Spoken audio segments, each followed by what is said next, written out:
Morning, Dragons. Welcome to another great day of social studies with Mr. Moss.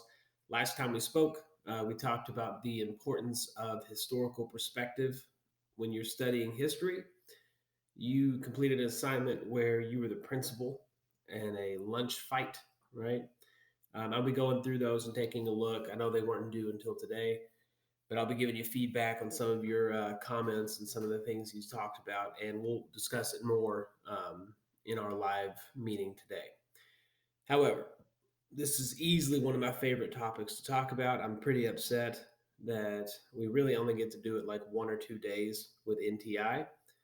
Normally, if we were in school, I would go a lot more in depth and we'd spend a lot more time, but it is what it is. Okay. And I'm talking about the age of exploration, right? European discovery of these new worlds. And I say all of that with quotation marks because me and you both know there's already people there. But history a lot of times likes to look things through a European lens. So without further ado, let me get rid of my face. All right. So the title of this uh, slides presentation, European Exploration and the Three Gs. Okay. And commonly referred to as the three G's of exploration. We'll go into those if you haven't heard of those already.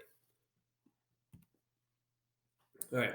So, why do Europeans start exploring the world? Well, you have a lot of different factors happening. All right. One of them is the Crusades. Okay. In the Middle Ages, the Pope and many of the kings of Europe gathered armies of Christian soldiers to go retake the Holy Land in Jerusalem. And when they did that, there was quite a lot of traveling happening between the Middle East and Europe. Okay, so back and forth, back and forth. A lot of different goods and ideas were exchanged, and all of a sudden, well, it's not really all of a sudden, but Europe was needing a way to get to Asia, and preferably they want to do it by the ocean. Okay, going over land, it takes time, it's dangerous. You can't even carry all that much, right? Versus a ship, much faster, and you can carry a lot more on it. You also have advances in sailing technology, so you have these different instruments that now make navigation a lot easier, such as the astrolabe. The caravel is a type of ship that was created. You also have a guy in that bottom right hand corner. His name's Marco Polo. Marco Polo went to Asia. Um, he was a merchant from Italy. He spent several years in Asia traveling all around, and he came back to Europe and wrote about his adventures. And a lot of people read those adventures and thought, wow, that sounds really cool. I want to look at those things too. And a lot of people wanted to go over there. Okay, so here's Europe, right? And one of the first ways they start trying to figure out how to get to Asia is by going south. They follow the coast of Africa. They go down the southern tip of Africa and around. And yes, a guy by the name of Vasco da Gama from Portugal will actually make it from Europe around Africa to India. Side note is the fact that Da Gama will get to India, try to start trading there. The Muslim traders that are there don't like that he's there. He winds up getting in fights with people all over the place. But he does prove that you can get to Asia by boat by going around Africa. All right. So after that, uh, we have a guy named Christopher Columbus. Maybe you've heard of him. He is going to convince King Ferdinand and Queen Isabella of Spain that he's going to find them a western route. So if I go back to this map, instead of going around Africa, he's going to go to the left, right, across the Atlantic Ocean that we know, and thinks he's going to get to India. His first voyage, he only takes 3 ships with him. Not that many people. I want to say it's like over 100. Um, he lands in the Bahamas. He stops by a few Caribbean islands, and eventually he lands what he's going to call Hispaniola, which is really Santo Domingo. He meets a group of people there called the Taino people. He describes them as primitive, gentle, but well built, good intelligence. Columbus is going to trade with these individuals. He's going to learn from them as best he can. He stays there for a little while, and then he decides he's going to go back to Spain, kind of report what he found, and he kidnaps several of these natives and takes them back with him, just to kind of prove and show, these are the people that I found, almost like a show and tell, right? But with human beings. So here's a map of his route.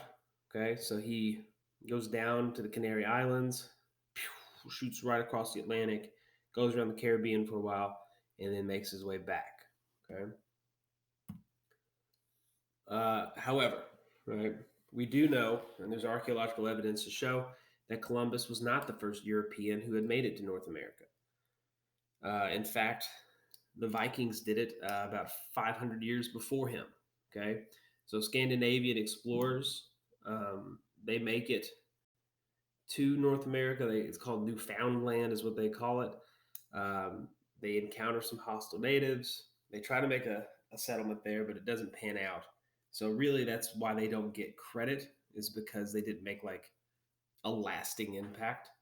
But the Vikings were there definitely before Columbus.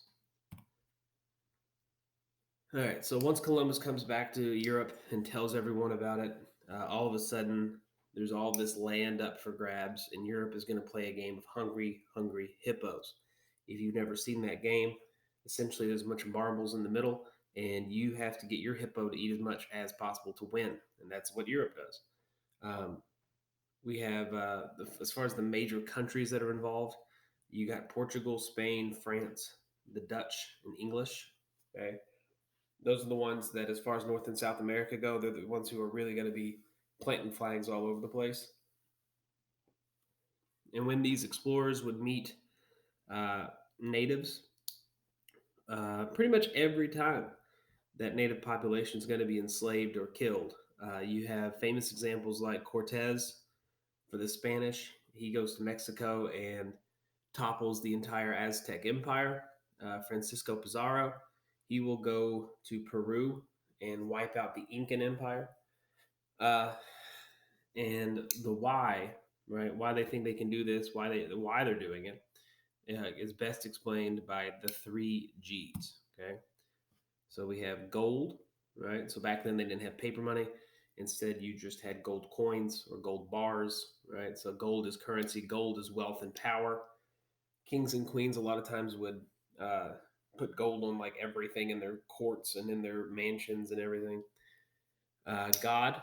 Okay, so at the time after the Crusades, Christianity, it's a really big deal for them to go out and spread Christianity. Okay, they believe it's their job to go out and convert all other people, all of these natives, everyone. They want to convert them to Christianity.